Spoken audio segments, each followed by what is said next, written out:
Hey friends, what's up? Phillip here with Points with Phillip, and well, I'm actually coming to you fresh off of vacation. I was actually in a tree house in a lake in Alabama, didn't have any cell phone reception, and I was kind of disconnected from the world. Well, you'll probably laugh at me because I chose a heck of a time to do that, what with all the city news and everything else. But one thing that really kind of grinded my gears was my good friend Anthony Venture posted a video, well, kind of assassinating one of my favorite credit cards. And I really just had to do a reaction video, talk about what was going on and, well, what my feelings are. And since I actually have both of the cards that he spoke about the Ritz-Carlton card, and he also spoke about the Hilton Aspire card. So because I hold both of them, I really just kind of want to get into his main points and kind of react. So here's the thing. The first thing that Anthony talks about with the Ritz-Carlton card is the delayed free night award. So he argues that you don't get the free night award immediately upon getting the Ritz-Carlton card, and well, that's true. You must first hold a Chase Marriott card, like the Boundless, for a year, then you have to pay its annual fee, then you have to upgrade to the Ritz-Carlton, pay its annual fee, and then you receive the free night award on your card anniversary.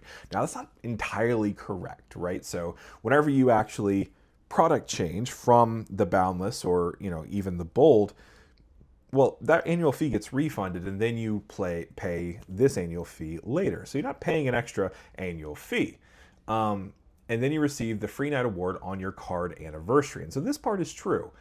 This means that you can pay a significant chunk of change in annual fees before ever receiving your first night. However, there is kind of a hack to that, and let's get into that now. So the hack here is that, so I acquired this in January of this year. And in order to do that, I actually qualified for my Boundless card. So it's a Marriott Boundless card with Chase. And I acquired that with the 5 free night award that was available December, so a year before last January. And so I was able to use those free nights in Paris, which was really amazing, very close to the Eiffel Tower. But here's the thing. So the Boundless card is pretty much the best one to go for if your goal is eventually to get the Ritz-Carlton card. And the reason why is because, well, the Boundless card has a $95 annual fee, but at the end of each year, you get a free 35,000 point free night award. And so here's the thing, if you product change from the Ritz, or from the Boundless to the Ritz, you actually get that free night award the first year you have the Ritz. And I've heard from some people that say that if they wait until after they've held the card for a year, but before that free night actually posts to the Marriott account, they're able to actually product change the Ritz-Carlton, and then that free night award that actually will hit because of the Boundless could actually be the 85,000 point free night with the Ritz. Now, I tried to play it safe a little bit, so I actually waited until my 35,000 point free night award with the Boundless posted to my account. And well, I actually used that on this vacation that I just took. I stayed at the AC Hotel in downtown Huntsville. And first of all, it was a really new hotel, really kind of awesome. And well, they actually honored a lot of my Gold Elite benefits. I got a late checkout. I was able to check in at noon, which was really helpful because I went from, I basically landed in Huntsville, an airport that has 12 gates total. Got my rental car, which literally was just across the street. And then I was at the hotel asking to be let in, and they had a room for me. And so with this Marriott Gold Elite status, I was able to get early check-in and then late checkout at 2 p.m. And well, I actually used that because my wife and I actually had a business meeting that she had to do online. And so we were able to actually just stay in the room, complete that business meeting, and then move on to the rest of our trip. And so that free night probably saved me about $350 if I just went with the cash rate. And so that's kind of intense because I got that with my first year of having the Ritz-Carlton. Now, I did that product change in January, and then, so I got the 15 free nights, or the 15 tier nights, and then the Gold Elite status posted to my account shortly afterwards. And so with my first year, I was able to get that free night award. Now, of course, that was with the Boundless, but saving that $350 off of a Marriott stay, well, it really kind of made this whole transfer to the Ritz-Carlton card, well, just feel a lot better. I have a question. Have you ever wondered if you're really using the right credit card for every purchase? you could be missing out on tons of rewards. One app, MaxRewards, solves that problem. It's an app that links to your credit cards, and it gives you personalized recommendations to maximize your points, your miles, and your cash back. It also allows you to activate your Chase and Amex offers, as well as your Citi offers as well, and that allows you to actually save significant amounts of money.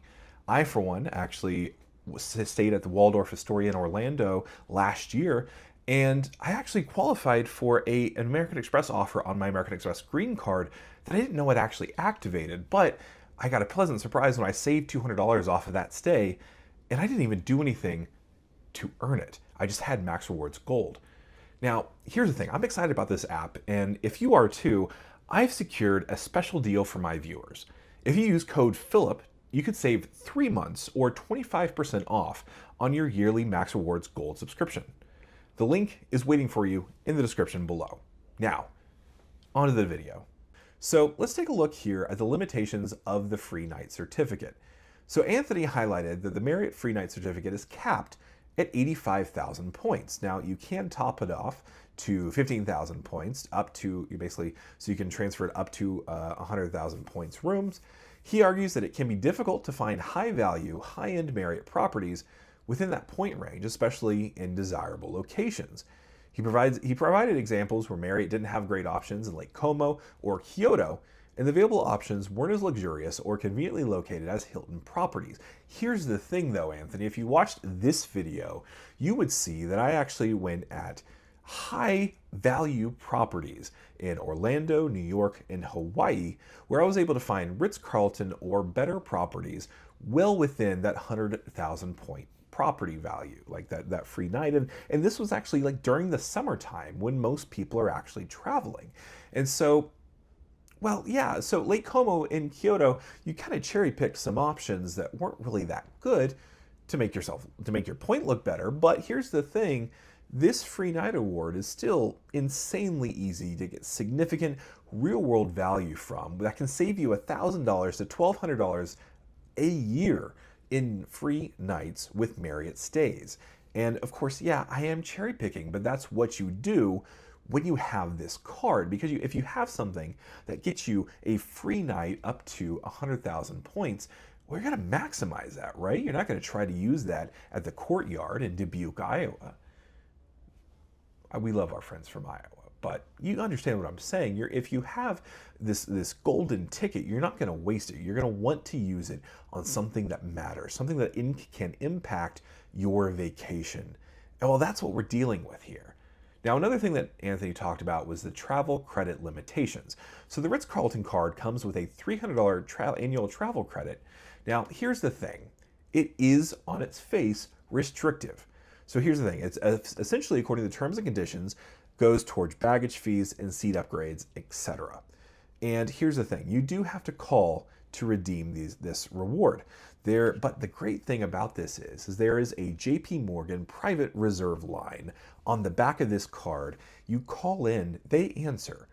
There's no phone tree. There's no wondering what's going on. There's no selecting English as your language. It goes to a person. And then you say, I made these purchases on this date. I would like to apply the travel credit. And here's the thing, because the Chase Sapphire Reserve travel credit is so wide open, essentially what that means is you are able to kind of let a lot of that stuff slide. And so that has gone towards like hotels, for actually airfare, for things like that. So here's the thing. So Anthony did acknowledge that there are ways to game the system, but he suggested these loopholes might not last. And here's the thing. If I'm continuing to talk about them, Marriott knows about it, Chase knows about it, so it could go away. But for the time being, this thing is very, very easy to use. And even if they do lock it down, the United Travel Bank still could be a really solid option. Another thing that Anthony hit on was the elite status that you get by holding the Marriott Ritz-Carlton card. And here's the thing, you get elite status, and it doesn't provide substantial benefits beyond a 25% bonus on base points. So here's the thing, he contrasts this with the Hilton Aspire's diamond status. And well, I love the Hilton Aspire diamond status, as you can see in this video. Now, he argues that Marriott redemptions yield lower rates when compared to Hilton as well. And so that's kind of a big deal. So here's the thing, with Gold Elite status, yeah, you're not getting free food. You're definitely not getting that suite upgrade, which, to be perfectly honest, with Hilton, you're probably not getting that suite upgrade either with the diamond status. But you do get early check-in, late checkout, and you do get free internet just by being a Marriott member. Now, you don't get access to the premium internet, and that can kind of hurt a little bit compared to the diamond status with the Hilton card. But here's the thing. The things that matter. Can you get into the room after you get off your flight? Check. Can you stay in your room a little bit longer to facilitate your next step in your adventure? Check. Gold status, engaged. There we go. Now, Anthony also talked about the multipliers. So while the Ritz-Carlton Credit Card offers multipliers on certain categories, Anthony argued that the Hilton Aspire card's multipliers are more generous and that Hilton points are generally worth more than Marriott points, leading to a higher return on spending. So here's the thing. Whenever Anthony talks about that, and I love Anthony, he's a great guy, but when I will acknowledge it's harder to get value from Marriott points than it is from Hilton points. However, their floor, as far as point value, is very similar. If you're trying to use points to stay at the Hampton Inn, your points will be about the same as if you're trying to use your Marriott points to stay at a Hilton or the Courtyard, right? So that really doesn't help you. Like, in order to get solid value from your Marriott points or your Hilton points, you're looking at that top tier hotel stay. And in order to do that, you got to cherry pick the dates, you got to cherry pick a lot of things in order to get that optimized, right? And you can do it. You just got to have some flexibility in your schedule. You got to learn how to play the game. And so, it is a little bit easier to play the Hilton game, and we'll get into that in a second. But you can play that game with the Ritz-Carlton. Now, the Ritz-Carlton card only earned you 6 Marriott points per dollar on Marriott purchases, and the Aspire card gets you 14 Hilton points per dollar on Hilton purchases. So it's far easier to earn Hilton points than it is to earn Marriott points. And so that's kind of, I get that. I get that. However, the Ritz-Carlton card here, first, beyond the fact that it's metal, it has substantial benefits. So first of all, it's got an annual fee of $450. That makes it one of the cheapest ways to give you and your family lounge access with unlimited guests, right? This card gets you access to the Sapphire lounges with guests. It gets you into Priority Pass. It gets you into Minute Suites. It gets you that free hour of staying in a Minute Suites in an airport. It also gets you access to there's the massage experience. I forgot what it's called exactly at the airports, and so that's nice too. But here's the thing: this card, I recently went to the Sapphire Lounge in Philadelphia. I tried at first to give them my Priority Pass to see if they would take it. Now, they immediately started throwing up roadblocks. And like, well, we don't really, do you have the Chase Sapphire Reserve card? And I was like, no, I got the Ritz-Carlton card. All I had to do was flash this card. They didn't scan it, they didn't check it, anything. And I just went straight in with my guest. This card opens doors. And here's the thing, you get your guests in. With the Centurion Lounge, with the Capital One Lounge, you have to pay for each of those authorized users that get access to those lounges. That's not the case with this Ritz-Carlton card. So not only is it the cheapest, one of the cheapest cards to give you and your family lounge access to a wide variety of different lounges, but it also gives you $300 in immediate, easy-to-use cash value. On top of that, it gives you Gold Elite status with Marriott, and it also gives you top flight protections, but then it also gives you that 85,000 point free night. And so it's kind of a no-brainer, at least in its current iteration. Now, I want to get into the Hilton Aspire card because I do have both of them, and I get value from both of them. So the Hilton Aspire card provides its free night award within 1 to 2 months of getting the card. Now, that's a significant advantage over the Ritz-Carlton's delayed reward. It also, like Anthony made a couple good points, the Hilton free night here can be used at almost any property as long as there's standard room availability. This allows you to book very high-end hotels, potentially getting more value than with the Ritz-Carlton's capped certificate. Now, here's the thing. The standard room availability with Hilton is almost on a award chart. The standard room can be up to 150,000 points, and so with that, that's staying at the newly reopened Waldorf Astoria in New York City, where those rooms are $1,500 to $2,000 per night. So here's the thing: you just use one of your free night awards, and you don't even have to worry about that. that's taken care of. Now, the Ritz-Carlton's capped certificate is kind of a bummer, but as we said before, you can get a lot of good value out of it. Now, here's the thing. Anthony gave some great examples of Lake Como and Kyoto, where Hilton offered better options for free night redemptions. And so for Anthony, it could be that the Hilton Aspire card works better. I wonder why he doesn't have it though. But here's the thing. He also talked about the easier and more generous travel credits. So the Aspire card, which honestly, easier is kind of subjective. Now, the Aspire card offers a $200 flight credit. That's $50 per quarter. That's easy to use on flight purchases without needing to call in. So additionally, it provides a $400 Hilton Resort credit. That's $200 every 6 months. Now, here's the thing. Hilton has a list of their resort properties. Here's the thing, though. It changes regularly. So you have to continue to check to make sure the properties you want to stay in work with that particular credit. So that's kind of intense, right? You basically have to check a list. Now, here's one other thing that's kind of confusing about this here is that Hilton actually, in their website, when you're searching, you can specifically search for resorts. Here's the thing. There are some properties that are on the resort list on the website that aren't on the Aspire resort list, which means you could think that you're actually using this Hilton resort credit, but you're not. So here's the thing. He said it's relatively easy to use at numerous Hilton resort properties worldwide. I've been able to use it every single quarter or 6 months that I've had this card, so I'm not really that worried about it. But if you're not someone who's going to be staying at places that has a Hilton resort, this card may not be the best for you. Now, one of the key things in Anthony's kind of description was that the Aspire card offers diamond status, which provides more valuable benefits than Marriott Gold. So that gives you 100% bonus points on stays, daily dining credits to select properties, and continental breakfast outside the United States. And one thing that I found with diamond status is that you actually get hot breakfast as well, in addition to the continental breakfast outside the United States as well. Now, the Aspire card does earn more points per dollar on several categories than the Ritz-Carlton card, including airlines, car rentals, and restaurant purchases. The Ritz-Carlton card is not really that good for spending, but it's good when you want to protect your purchases. Now, the Aspire card includes a Clear membership, which can expedite security lines at airports, which is, kind of nice as well. And, my wife and I benefit from Clear, and we love having it. Now, here's the thing. The Ritz-Carlton's card's Priority Pass access is superior due to the unlimited guests. But, Anthony also mentioned that a lot of people already have Priority Pass through other travel cards. But here's the thing. If you don't, this could be the best way to get your family access. Now, the trip cancellation, interruption, delay, and lost luggage coverage are pretty similar between the two cards, but the Ritz offers primary car rental CDW, collision damage waiver, while the Aspire offers secondary coverage, but you can pay for primary coverage. And both cards actually give you rental status as well. So here's the thing.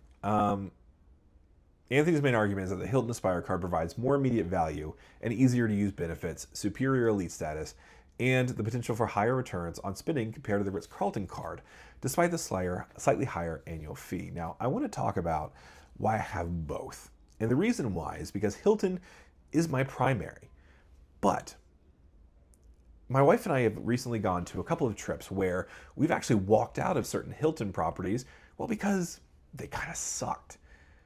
When that happened, Marriott had newer properties at those locations that we could use. And so having access to an upgraded rewards tier, the Gold Elite status, gives me some of the benefits that I like with my Hilton stays, but I don't have to work that hard or be that much of a Marriott loyalist in order to get value from the Ritz-Carlton card. I think that's kind of one of the superpowers right here. You don't have to stay at Marriott's as your primary hotel chain in order to get insane value from the Ritz-Carlton card. I can stay at a free night once a year on a staycation and get $1,000 worth of value on this card easy. Yeah, I'm going to keep it. Now, am I going to spend more on the Hilton Aspire card when I actually stay at Hilton's? Absolutely. But Hilton's kind of let themselves go when it comes to some properties. Hampton Inns, they're not as good as they used to be. They haven't really been loved that much, at least a lot of them. And, the uncomfortable truth is that you do have to play the field. And so having both of these cards gives you Great options for when you're staying at Hilton's, but it's easy to get value when you're using this Ritz-Carlton card. And well, this is something that allows me to give extended members of my family and friends access to Priority Pass lounges and the Chase Sapphire Lounge for pretty much free, which is kind of a big deal. But anyway, let me know in the comment section below. I'm sure you have your own feelings and your own thoughts about this as well. I personally really love the Ritz-Carlton card, and well, it's hard to compare it between the Ritz-Carlton and the Hilton Aspire just because, well, they fit two different niches, right? But they do work well together in some ways. Now, that's a very expensive way, but you do get that value. But anyway, thanks so much for joining me, and I can't wait to see you guys until next time.